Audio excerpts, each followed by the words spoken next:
Hi guys, so this travelling business seems to be working out okay.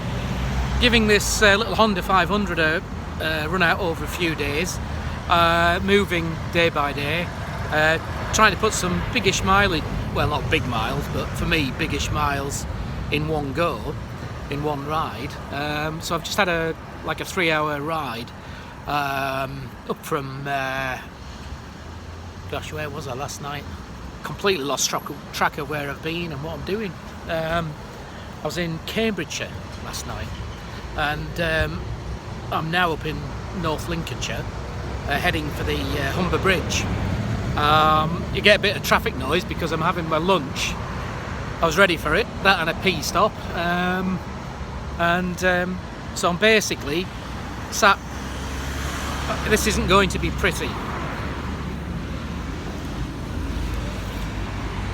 With boots and socks off, give them a bit of air. At a BP garage somewhere North Lincolnshire. Quite enjoying a sandwich and a coffee. Sat on a major roundabout, so it's a bit different from scenic locations, but anyway, I didn't want to stop too long, so I've just got off, gone to the loo, got a coffee, got a sandwich, give my feet some airing. I'll check the bike over just from a point of view of the straps, just make sure they're still tensioned, and then I'll be off on my way. And from when I've watched other YouTubers, I watched YouTubers, I'm saying other, I'm not really a YouTuber, am I? But when I've watched YouTubers, what struck me is if you want to get distance done, you really have to put the miles in the seat, even if you do stop for pictures and everything else, but you really do have to get the miles in. And I'm quite pleased with the Honda. I mean, I've ridden it in my local area, and I've been on it all day, riding up in the Yorkshire Dales or Cumbria or places like that, but usually with a couple of hours absolute maximum. So going from coffee to coffee stop, if you know what I mean, coffee to coffee stop, and an hour and a half, 2 hours stop for half an hour, maybe an hour, whatever takes the mood. So you can sort of do all day. I mean, in summer, occasionally been out for a good 12 hours, but lots and lots of stops for quite long periods.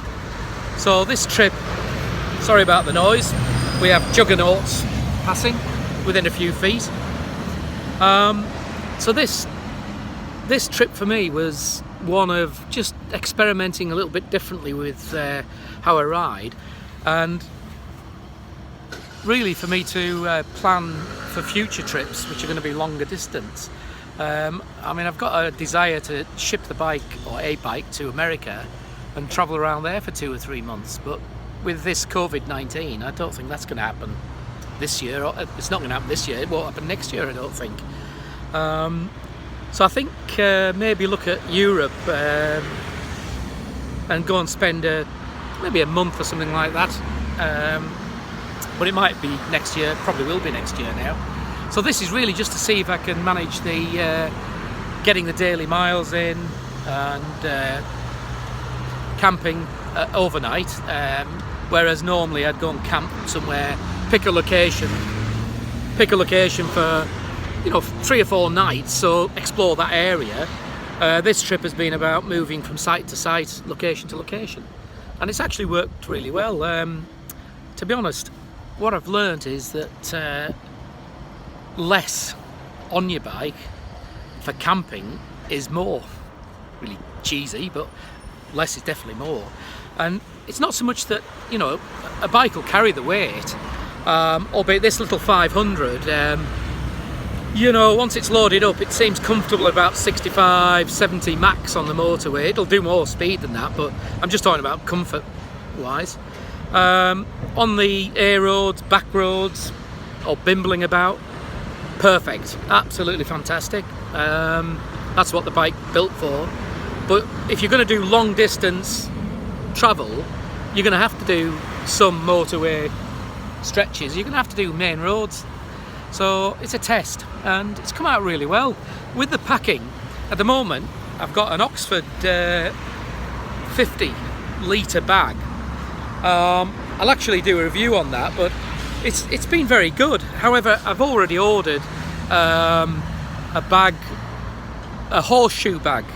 So basically a dry bag that's in the shape of a horseshoe, and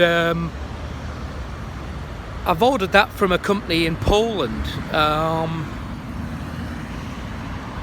21 Brothers, I think it's called, 21 Brothers. They're making it to spec, and it'll take about 6 weeks to come, but price is, you know, reasonable. It's not as cheap as Oxford, but I've seen reviews from other people on it, and it looks a good bit of kit. So with the horseshoe bag, I think it'll just work better on particularly this bike, because it's a relatively small bike. But the one thing I have learnt is I'm going to ditch some of the stuff I take, and I mean, I've cut down what I've taken this time from previous camping, as I was camping on a BMW K75 RT, which could carry everything in the kitchen sink. But obviously smaller bike, longer distance, don't think it's going to carry, it's definitely not carrying the same amount. But even with what I've packed here, I am going to start ditching things, but I'll do that under a different review once I've figured out what I'm ditching. And I'm going to keep it very, very basic, because even if you take loads of gear with you, if you're moving on every day, you know, you can get your tent nice and comfortable, you can put your rug down, you can get all kitted out inside, and you can get your stove outside, you can set all sorts up. I've even had barbecues on bikes, but it's all going to be packed away in the morning. And if you're moving day by day, say hello to the car behind. The nosy buggers, aren't they? So if you're moving from day to day, you've got to pack all that. So this morning, I mean, I was up, had a good night's sleep, and was up about 6:30. Just actually not up, but awake. Anyway, I started packing at about 7, and I was on the road for 7:30. And I managed to do a couple, two hours riding,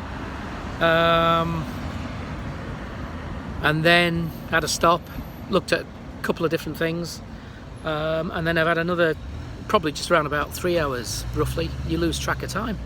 But I was ready for a coffee and a sandwich, and then I'm going to head off again. I've managed to luckily find a pitch for tonight. It has proved a bit difficult with this virus going around and restrictions, but I have managed to find one, so I'm happy enough to be heading off towards there. So anyway, thanks for watching, and I look like shit. My last night's campsite didn't have any showers. It was a back to basics, eco-friendly, almost hippie site. But the guy was like a farmer. What a nice guy! And I didn't take any video, but I'll definitely be putting up some details on him, because he was really nice, and it was cheap enough. It was £10, but basically, if he charges £10 the first time you go, but if you go back again, it's £8, which is pretty reasonable. It fits within my £6 to £12 allowance. I don't like to pay much over that. I will do if I'm stuck, but I was getting some prices when I was ringing round yesterday for last night. I was getting some. I got one price at £25, and it was like £25 whether you're a car with 2 people and a big tent, or solo motorbike and a, you know, as it is, a 2-man tent, but a small tent. Ridiculous. And they had the word glamping and stuff like that, and they just to charge extra money, my view anyway. Right, anyway, I'm off now because I'm going to finish my sandwich and coffee and get back on the road. Cheers now.